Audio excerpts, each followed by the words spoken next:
Earlier this year, we reported the controversial arrest of a man with dementia in Danville.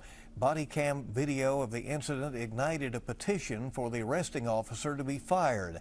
John Hud Hardwick was arrested at a Walmart, with his attorney claiming excessive force was used by Danville City police officers.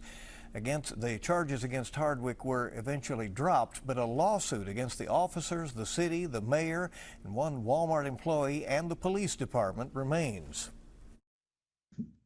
I think the video speaks for itself, much as it did in the Hardwick case, where you have an officer using unnecessary force. We believe it's an assault and a battery. We believe it's brutal. We believe it's unnecessary. That's attorney Ephraim Helton, who is now representing a man whose controversial arrest was also caught on body camera video. Helton says his client was charged with 8 charges and thrown to the ground during a routine traffic stop. WKYT's Madison Carmouche talked to Helton about where they believe the officer went wrong and what's next for his client. Our top story at 11.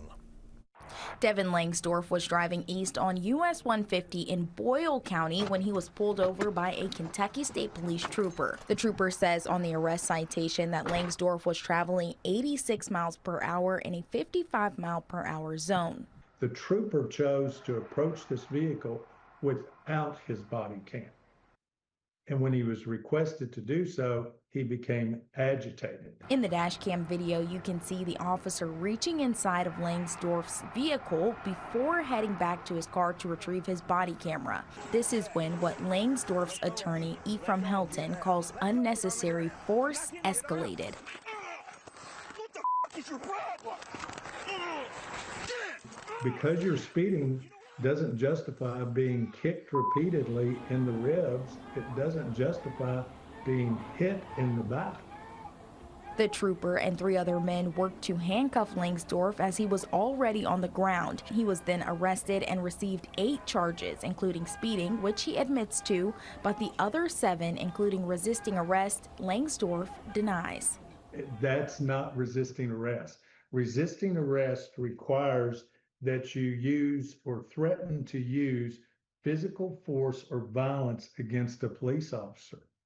Passive resistance has never been tantamount to resisting arrest.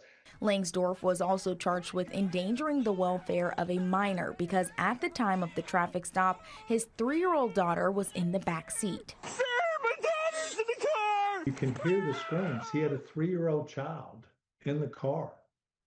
He can't sleep now. He has nightmares. He has night sweats. His daughter is afraid of law enforcement now. Helton says he wants the trooper to be held accountable and for incidents like this to not be normalized in law enforcement. If you can't control yourself when you're pulling over someone just for speeding, then what are you going to do in a real critical situation? Madison Carmouche, WKYT. And Helton says he and his co-counsel have drafted a complaint against Trooper Owens that they will file on Monday.